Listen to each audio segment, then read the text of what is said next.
Esse é o Mundo Revolução e nós vamos falar agora sobre a situação na Ucrânia, hoje dia 13 de agosto de 2025, 9 horas da manhã aqui no Rio de Janeiro, 3 horas da tarde lá em Kiev, no momento que eu gravo esse vídeo.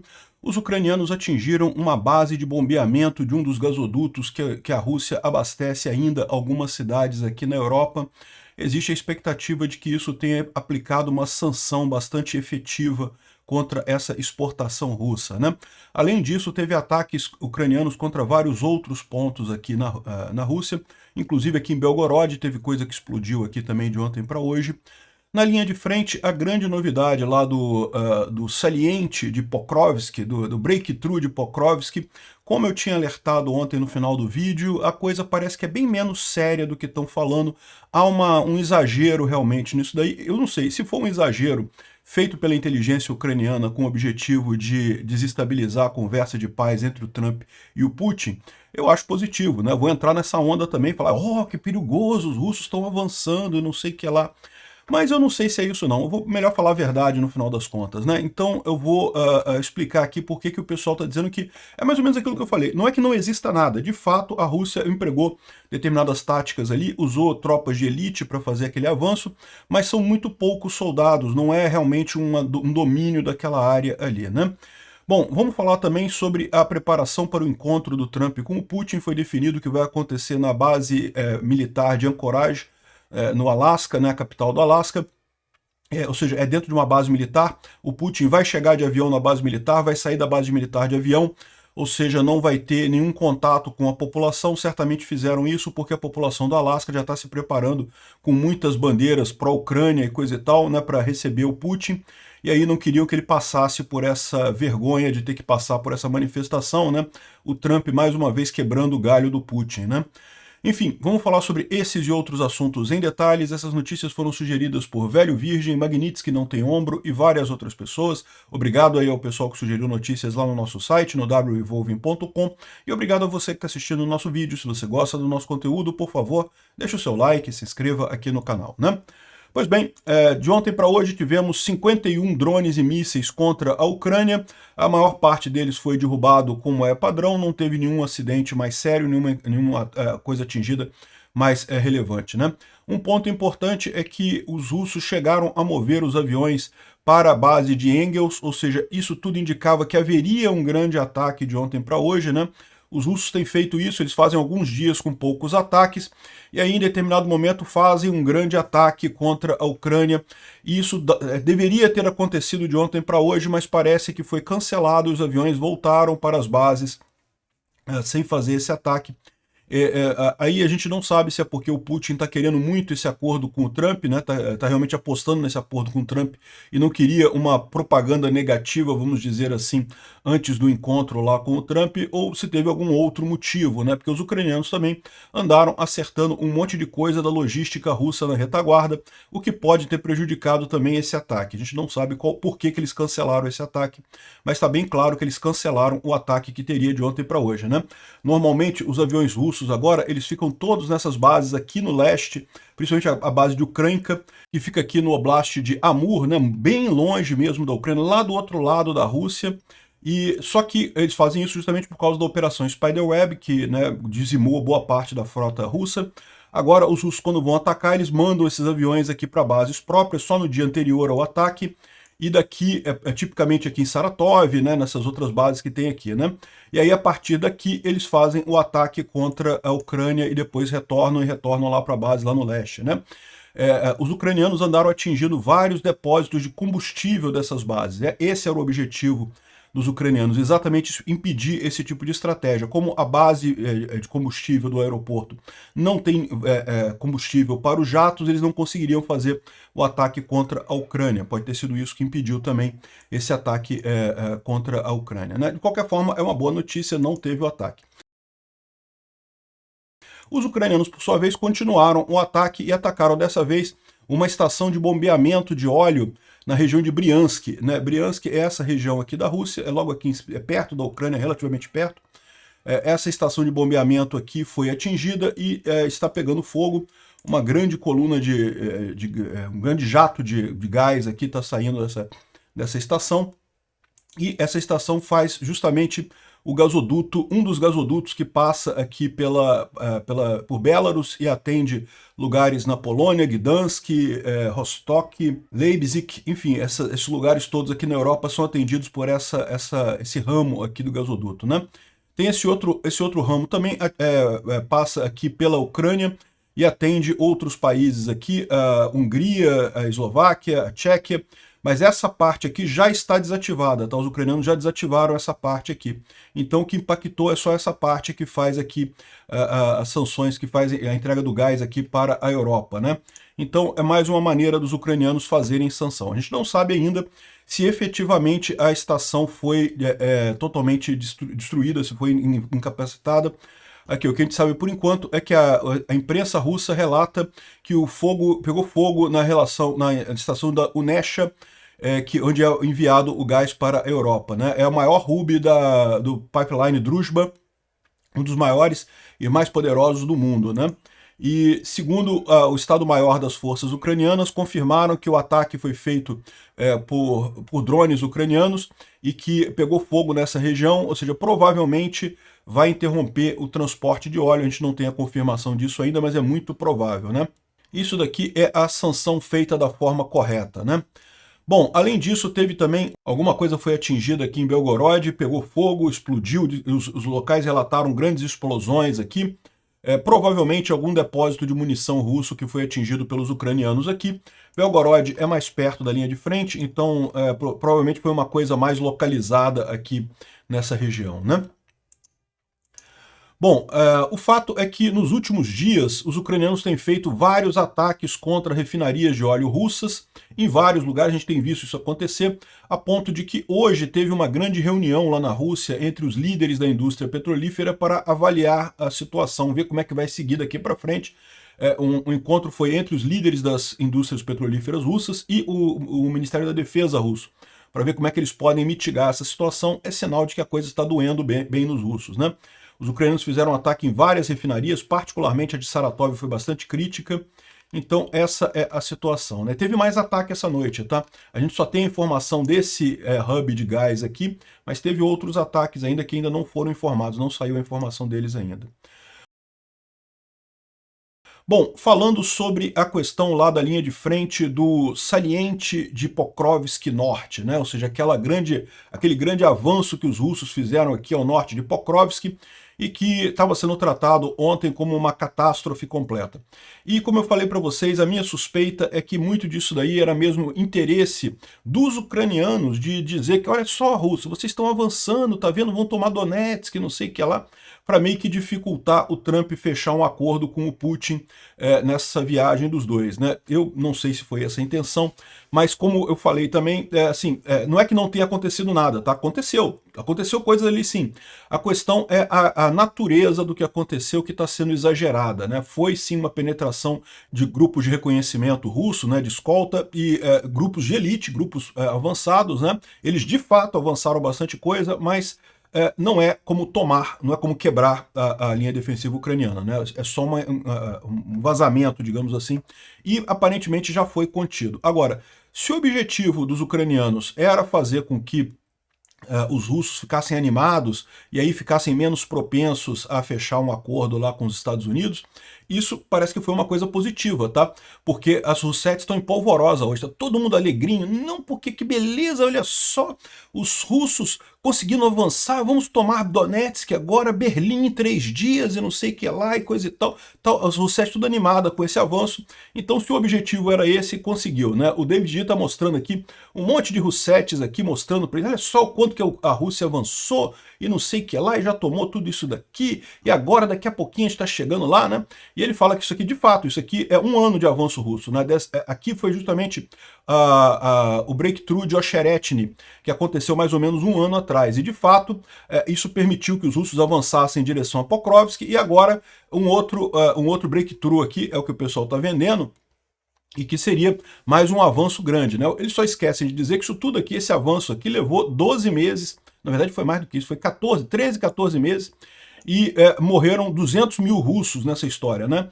Então, ou seja, é uma coisa que continua sendo a estratégia da ucraniana, a estratégia correta. Ou seja, não vale a pena sacrificar soldados, isso aqui não vai mudar nada, meia dúzia de quilômetros aqui avançando ou retraindo não vai mudar nada. O importante é você conseguir fazer mudanças estratégicas. Esse tipo de coisa aqui não faz diferença. Os russos compraram, morderam a isca. Estão todos animados aqui. O Aiden, que é uma Russete americana aqui, eu não sei se é americano ou se é australiano, é uma Russete que tem na internet, está falando aqui, não, as forças russas já estão a 28 quilômetros a norte de Pokrovsk, 8 quilômetros a norte de Dobropilha. Está acontecendo, galera, conseguimos, vamos chegar a Berlim agora, Berlim em 3 dias, eu não sei o que lá. Os russos estão todos animados com essa história, né? E a verdade é que não é bem isso, tá? Começaram a sair outras informações sobre exatamente o que aconteceu, né? Aqui, ó, os russos fizeram um avanço profundo da área a leste de Dobropilha. A situação é preocupante, ou seja, tem problema ali. Ninguém está dizendo que não aconteceu nada. Aconteceu, de fato, esse avanço. Só que isso ainda é uma coisa... nós estamos ainda longe de dizer que é um desastre esse tipo de coisa. E, por definição, não é nem um breakthrough, não é nem furar a defesa ucraniana. Então, o que ele diz aqui é a situação tem deteriorado por algum tempo, os russos têm tentado avançar na região de Dobropilha mais antes, né? Eles têm tentado fazer isso há algum tempo, uma zona cinza se formou na área e os ucranianos tiveram dificuldade de manter uma defesa firme contra a infiltração inimiga, né? Qual que é a história? Os ucranianos estão mais espaçados na área, os russos conseguiram um ponto em que eles conseguem ultrapassar a defesa ucraniana e colocar soldados na retaguarda. Então, interagir com essas táticas de infiltração russas, isso é difícil, não é fácil de conseguir, mas lembra, isso não é tipo um batalhão com blindados, com proteção, é meia dúzia de soldados, são soldados de elite, pelotões de escolta, né, pelotões de reconhecimento, mas que não conseguem manter a posição, eles conseguem ir lá, conseguem pegar, descobrir como é que estão as coisas, é preocupante, não é uma coisa positiva, mas não é tão sério quanto muita gente tem colocado, né? E, além disso, segundo algumas informações que chegam agora, as forças ucranianas que estão ali na região já estão conseguindo dar conta do que está acontecendo, né? Já estão recuando, já estão conseguindo voltar os avanços russos ali, né? O blogger ucraniano da linha de frente, o Demon of Bakhmut, o demônio de Bakhmut, reporta que contra-ataques na região de Dobropilha já limparam várias unidades russas inteiras que tinham avançado. As forças inimigas foram expulsas e os ucranianos estão avançando. Aqueles que estão postando, dizendo que foi uma tragédia, que acabou agora, coisa e tal, isso aqui simplesmente não tem sentido. Na verdade, tem que entender a natureza de relações públicas adotada pela Rússia de filmar movimentos rápidos com pequenos grupos, colocando bandeiras, e então, de uma forma, matando esses grupos, né? Ou seja, os grupos acabam sendo suicidas. Vão lá na linha de frente, botam uma bandeirinha, depois acabam sendo destruídos, mas aí o drone já filmou a bandeirinha lá na linha de frente, pronto, a propaganda russa já tem isso, né? É possível que isso possa ser entendido também como propaganda russa, tá? É possível que seja entendido como propaganda russa também. Ou seja, os russos tentando dizer que, olha só, praticamente já tomamos Donetsk, que diferença vai fazer? Já estamos tomando Donetsk, coisa e tal, já temos um vazamento na defesa ucraniana. O fato é que, se for relação pública de um lado ou de outro, não é verdade, não corresponde à verdade, né? O pessoal dizendo aqui, como esperado, nós temos notícias positivas nessa manhã. As forças ucranianas estão destruindo as unidades de assalto russas que haviam infiltrado ali na região de Dobropilha e já estão ganhando controle sobre a área, né? Uma parte significativa dos inimigos já foi eliminada. Nesse estágio, a operação está acontecendo com várias tropas. Ainda existem alguns grupos de infantaria russos infiltrados, mas estariam isolados, né? E muito provavelmente a área toda vai ser limpa de ocupantes pela manhã, né? Então, a gente tem aqui a informação sobre as brigadas que estão agindo ali. Como a gente falou, além do Azov, do lado esquerdo, está a 12ª Brigada Ucraniana. Então, está fazendo o tratamento do lado esquerdo do flanco e do lado direito, essas unidades todas aqui, né? E o Army Corps do Azov já está lá na região também. Ou seja, tem muita tropa lá para conseguir resolver esse problema nesse momento, né? Esse daqui é um russo capturado na região ali. O pessoal falando sobre isso aqui, ó, isso aqui está aqui a informação, né? As Forças Armadas Ucranianas agora têm um vídeo de um dos prisioneiros do breakthrough, né? Eles chamam de breakthrough, evidentemente, como a gente já falou, isso não classifica como breakthrough, é uma infiltração apenas. Mais detalhes estão disponíveis no canal privado, né? Então, esse aqui é um blogger russo, tá aqui com Zzinho e coisa e tal, e ele falando que, de fato, os ucranianos capturaram um prisioneiro. Esse cara aqui, tem mais de um, tá? É mais de um que eles capturaram aqui. Na verdade, são 4 prisioneiros aqui. Tem esse rapaz aqui, depois esse outro aqui e esse outro aqui. Todos eles, você repara, com uniformes ucranianos. Isso é uma das coisas que os russos fizeram para infiltrar na retaguarda ucraniana. Usaram uniformes ucranianos. Isso é crime de guerra, vocês sabem, né? Enfim, tá aqui onde eles foram capturados, ou seja, os primeiros invasores capturados ali foi da 132ª Brigada de Rifles Motorizados dos russos. De forma geral, está reportado que a direção está estabilizada e há contra-ataques com sucessos aqui, como a gente falou, né? Ou seja, não é um breakthrough, não é uma invasão, é uma infiltração, infiltraram alguma coisa. Outra coisa, aqui tem um ucraniano aqui gravando um vídeo aqui naquela estrada entre Dobropilha e Kramatorsk, né, que a gente falou ontem que teria sido já tomada pelos russos, não, já foi interrompida pelos russos e não sei o que lá. E aqui está o cara passando ali naquela região e não tem nada demais aqui, não está acontecendo nada aqui, a estrada está funcionando, totalmente funcional. Não tem nenhum sinal de russo aqui em lugar nenhum. Ele botou esse texto aqui, ó. Eu botei no tradutor aqui, ó. Em relação às declarações sobre o suposto controle da rodovia Kramatorsk e Dobropilha por forças russas, eu dirigi por essa estrada 2 vezes hoje e não vi um único ocupante. Então vamos deixar o pânico de lado, né? Então, ou seja, o aviso é esse. Houve infiltração russa ali? Houve infiltração russa. Os russos tomaram conta? Não, não tomaram conta. Esses mapas estão todos exagerados. Esses mapas que mostram isso aqui, tudo aqui, como se os russos estivessem controlando isso aqui. Não, não tem. Foram pequenos grupos ali, né? Aqui tem até imagens agora dos ataques russos e deles recuando, né? Aqui os russos tentando avançar naquela região ali e sendo eliminados imediatamente. E com isso, aqui, ó, esse aqui seriam os grupos que foram a pé, né? O blindado traz eles até próximo dali e depois eles vão a pé e são destruídos pelos drones ucranianos.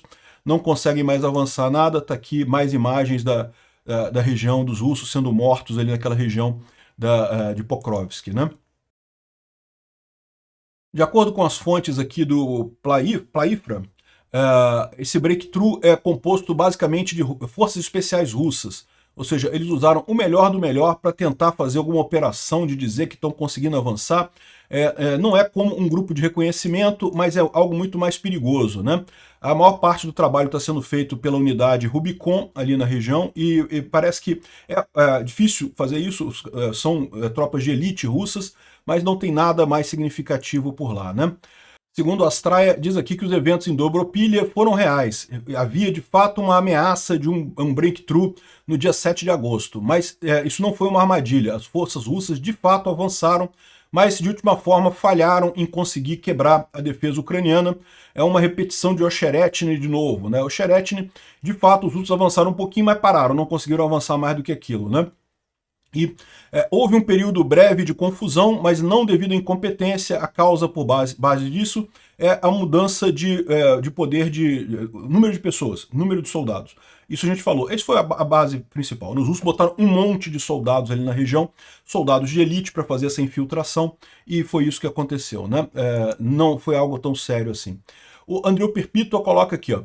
O relatório do que está acontecendo em torno de Pokrovsk tem sido muito enganador esses dias, e um monte de pessoas estão tomando as decisões erradas, né? Primeiro, vamos descrever o que exatamente isso não é. Um breakthrough. Isso não é uma quebra da linha defensiva ucraniana. Simplesmente não é. As pessoas que estão dizendo isso estão sendo histéricas, né? E, de novo, a propaganda pode ser do lado ucraniano, pode ser do lado russo, pode ser de qualquer lado, mas o fato é que aconteceu alguma coisa? Aconteceu alguma coisa, só não é tão grave quanto o pessoal está falando aqui, né? Na realidade, a Rússia mudou a sua tática principal para a seguinte: você pega 2 homens, vestem eles em disfarçados, né? E também usam cobertores térmicos para esconder a assinatura térmica deles. Então os drones com visão noturna não conseguem ver esses homens, né? Eles são levados por um drone russo em um caminho específico, o drone garantindo a segurança e a camuflagem essa infantaria se move em posição e deita lá, né, esconde-se na retaguarda dos ucranianos e espera. sendo ressuprida por drones, ou seja, toda a água e comida desse pessoal é por drone, não tem uma ligação. Eles realmente infiltraram na retaguarda ucraniana. Eles podem fazer emboscadas oportunísticas e matar qualquer um, inclusive civis, que informem a posição dele. A Rússia, então, move mais um par de homens, e mais um par de homens, e mais um par de homens, sempre de pouquinho em pouquinho para não ser detectado pelos ucranianos, né? A operação inteira é dirigida acima a partir dos drones envolvidos na iniciativa. Em alguns casos, uma vez que a rota foi aberta por esses pequenos grupos de infantaria, eles puxam um grupo maior de infantaria leve, ou seja, não propriamente tanques e coisa e tal, mas pode ser um blindadozinho pequeno, uma infantaria leve, né? Então, qual que é a solução para isso? Aumentar a comunicação entre as unidades da área, formar forças de reação mais rápida quando você descobre esse tipo de coisa, aí você tem que agir rápido para evitar que eles consigam trazer mais reforços naquela área, né? E cortar as rotas de suprimento, derrubando os drones que estão fazendo o suprimento desses soldados, né? E no final, a limpeza da área, entrar nas posições lá, nas trincheiras que foram cavadas por esses infiltrados, e destruir os times que estão ali escondidos, né, os russos que estão ali escondidos. Ou seja, o que ele está falando, ele está descrevendo aqui, não é um breakthrough, isso é infiltração. Isso acontece também, é uma tática também. É sério também, não estou dizendo que não seja sério, tá? É que não é um breakthrough. O Rob Lee é outro analista militar também que está falando sobre isso, com a mesma questão, dizendo que sim, é uma situação séria, mas não é uma coisa tão evidente assim. Aqui, ó, é difícil dizer se isso é um breakthrough ou uma infiltração passando as linhas ucranianas. Ele diz que tem muito pouca informação por enquanto, né? Isso, lógico, demonstra uma vulnerabilidade ucraniana, mas que já foi identificada, já está sendo corrigida, né? Então, essa é a questão. O que os analistas todos são unânimes em dizer que o que está acontecendo ali é, de fato, uma infiltração, não é um breakthrough, não é uma quebra, né? O Ukraine Control Map, né, que faz um desses mapas aí que tem da Ucrânia, diz aqui ó, que essa suposta quebra da Rússia ali não teve nenhuma evidência visual disso. Tudo que teve foi um voluntário postando de uma estrada dizendo que havia não sei o que lá, sinais de atividade hostil, mas não havia nenhum sinal de atividade hostil. Ou seja, parece que tudo foi foi muito mais propaganda do que realmente alguma coisa fática, né? E, bom, falando aqui sobre os mapas do Poulet Volant, os ucranianos conseguiram avançar aqui perto de Liman, né? Liman está aqui para baixo, os ucranianos avançaram aqui, mas esse saliente russo aqui ainda é bastante preocupante também ali em Liman. Aqui na região de Konstantinivka teve pequenos avanços russos aqui, mas nada significativo. Rodinsky é justamente aqui a região do breakthrough. Aqui no mapa do Poulet Volant ainda tem aqui a informação dessas supostas ocupações russas até aqui em cima, mas isso aqui a gente já sabe que não é verdade, foi muito mais uma infiltração do que qualquer outra coisa. O que você tem é a tentativa russa em direção a Rodinsky, aqui ó, nessa cidade aqui. É preocupante, como eu falei, perder Rodinsky, os ucranianos vão ser obrigados a evacuar Minograd e Pokrovsk, né? Rodinsky é muito sério, mas aqui teve ação de fato. Isso aqui é tudo mais propaganda, não teve nada significativo por aqui, né? E aqui em Velika Novosilka, nenhuma mudança significativa por aqui também, mais ao sul ali, né? Ou seja, a linha de frente, aparentemente tudo parado, e o que aconteceu ali em Pokrovsk parece que está sendo esclarecido como mais uma infiltração do que qualquer outra coisa. De qualquer forma, vamos acompanhar, não deixa de ser uma coisa séria, né? O que diz aqui um oficial ucraniano, o analista Sazonov, ele diz que a Rússia está preparando uma grande ofensiva para os próximos meses.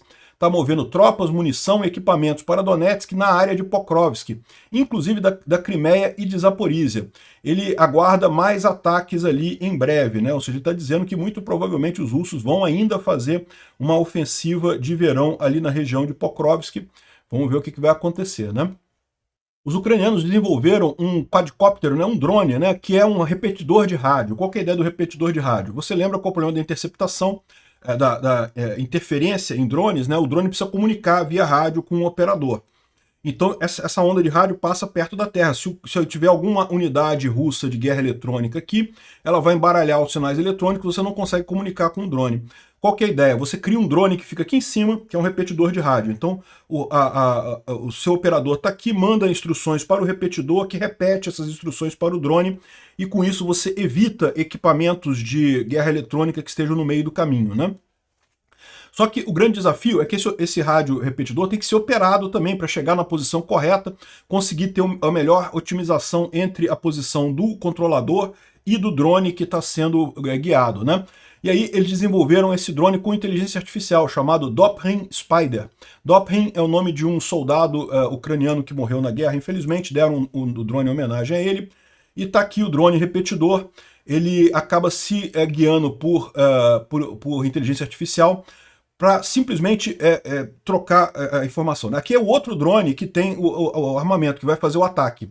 Aí o outro drone conversa usando esse repetidor para justamente conseguir chegar e fazer os ataques, principalmente contra sistemas de defesa antiaérea russos, como o SAM. Então, muito interessante essa tecnologia aqui dos ucranianos, mais uma tecnologia interessante sendo usada aqui, né? Outra coisa curiosa, saiu mais informações sobre a operação Spiderweb, Pavutina. Lembra aquela operação que destruiu boa parte da frota russa de jatos e coisa e tal? Olha só, haviam dúzias de trabalhadores fazendo os drones, fazendo a coisa toda, sendo que ninguém sabia qual que era a operação real, para que eles estavam fazendo aquilo, né? Era tudo preparando sem dar indicação de para que aquilo seria usado, né?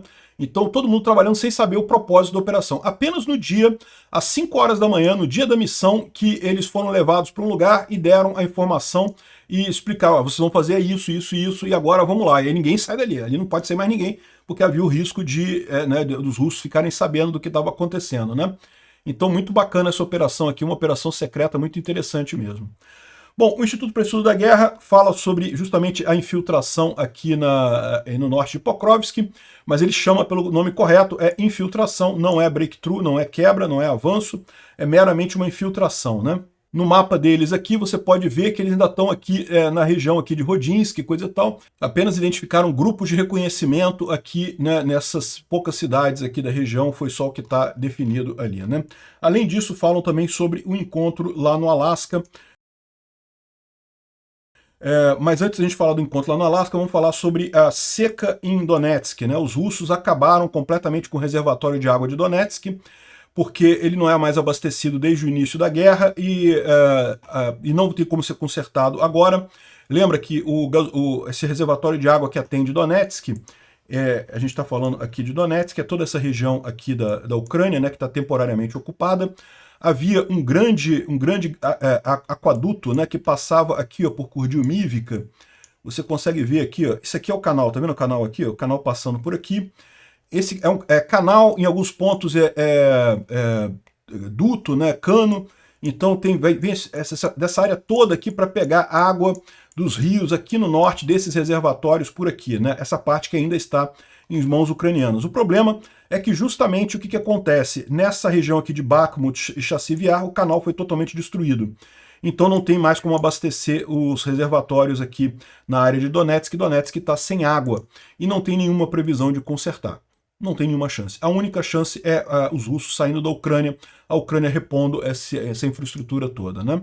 Bom, a Ucrânia é o primeiro país a testar a Starlink Direct to Cell, né? Aquela capacidade da Starlink de você mandar mensagens direta para o satélite sem precisar de operadora e coisa e tal. Muito interessante a coisa. Isso aqui é o ministro da Transformação Digital, o Mikhailo Fedorov, que anunciou isso daí. Os testes estão começando agora lá em Kyiv, né? Muito interessante. Eu já fiz um vídeo sobre isso lá no Ancapsu. Não é para você assistir vídeo, internet normal, não, né? É só para o caso de emergência, você consegue mandar mensagens de texto em caso de emergência. E a sua localização? Isso pode ser uma coisa que salva vidas se alguém estiver perdido no meio do mato, de vez em quando acontece esse tipo de coisa. Você conseguir mandar uma mensagem de texto e a sua localização já é mais do que suficiente para ajudar grupos de resgate e coisa e tal, né? É lógico que você precisa estar num lugar aberto, porque você vai estar comunicando diretamente com o satélite, mas não dá para ver vídeo, não dá para navegar na internet, é só mandar mensagem de texto mesmo. De qualquer forma, é muito importante. Aqui no Brasil, o motivo da minha crítica foi esse. A Anatel proibiu, falou que não pode porque tem que ter a licença, tem que ter o carimbo e não sei o que lá e coisa e tal. Uma feature que salva vidas, que poderia salvar a vida de alguém que esteja perdido por aí, e a Anatel não deixa usar por falta de carimbo, né? Um absurdo a burocracia brasileira. Bom, a Letônia vai contribuir com 2 milhões de euros para a iniciativa de mandar armas americanas para a Ucrânia, né? Então uma boa notícia isso daqui, né? Agora, a notícia mais significativa saiu hoje sobre a preparação do encontro do Trump com o Putin, que deve acontecer na sexta-feira, dia 15, né? A porta-voz da Casa Branca confirmou que o encontro vai acontecer em Anchorage, no Alasca, né? É nessa região aqui do Alasca, Anchorage. Deixa eu ver se eu acho o lugar certo aqui. Aqui, ó. Anchorage tem essa aqui, a cidade, né? Acho que é a maior cidade do Alasca, a capital e coisa e tal. E aqui você tem o aeroporto internacional de Anchorage e você tem uma base aérea. Aqui, ó. A base aérea é Elmendorf, que fica aqui em Anchorage, né? Então vai ser nessa base aérea aqui que eles vão se encontrar, que o Putin vai descer aqui de avião, é relativamente afastada da cidade, e vai ser aqui que ele e o Trump irão se encontrar nesse encontro, né? A Casa Branca diz que a conversa entre Trump e Putin é um exercício de escuta. Tomara que seja. Ou seja, o que estão dizendo aqui é que não vão chegar a acordo nenhum, não vão fazer nenhum acordo, o objetivo é só ouvir o que o Putin tem a dizer e coisa e tal. Vamos ver o que vai acontecer disso daí, né? Estamos no aguardo. Nesse momento, o Zelensky está viajando para Berlim, onde vai se encontrar com o Merz e juntos vão entrar numa chamada com o Trump. Não há confirmação oficial da visita ainda, mas segundo eles estão dizendo, vai haver esse encontro virtual, né? O Merz e o Zelensky na Alemanha e o Trump nos Estados Unidos. O objetivo seria passar alguns pontos que os europeus têm sobre essa visita do Trump com o Putin, né? Primeiro, olha só, o que os ucranianos querem no final das contas disso aqui? Primeiro, um cessar-fogo e só então negociar a troca de território. O Trump tem falado de trocar território, coisa e tal, né, para conseguir chegar no cessar-fogo, mas isso a Ucrânia não aceita. Primeiro cessar-fogo, depois se fala de troca de territórios, negocia-se se houver alguma coisa, né?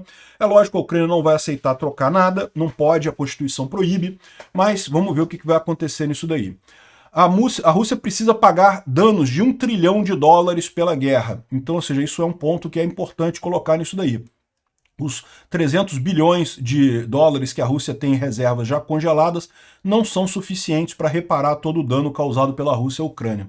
Não pode haver nenhuma limitação à entrada da Ucrânia na OTAN nem nos Estados Unidos. Nenhuma redução do exército ou ajuda, né? Nenhum levantamento de sanções e o retorno de crianças e prisioneiros de guerra. Então esses são os pontos que a Ucrânia está colocando para o Trump. Eu não acho que vai sair nenhum acordo dessa reunião com o Putin, mas vamos ver o que acontece, né?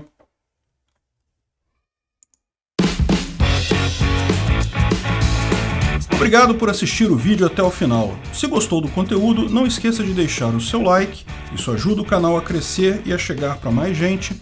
Se não gostou, deixe o dislike e explique nos comentários como podemos melhorar. Comente também sugestões de temas que podemos trazer por aqui.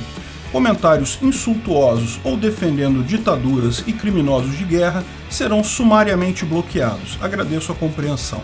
Se ainda não é inscrito no canal, considere se inscrever clicando no botão inscrever-se abaixo e marcando a campainha para todos os avisos. Se quiser ajudar o canal, veja no nosso site como você pode fazer isso.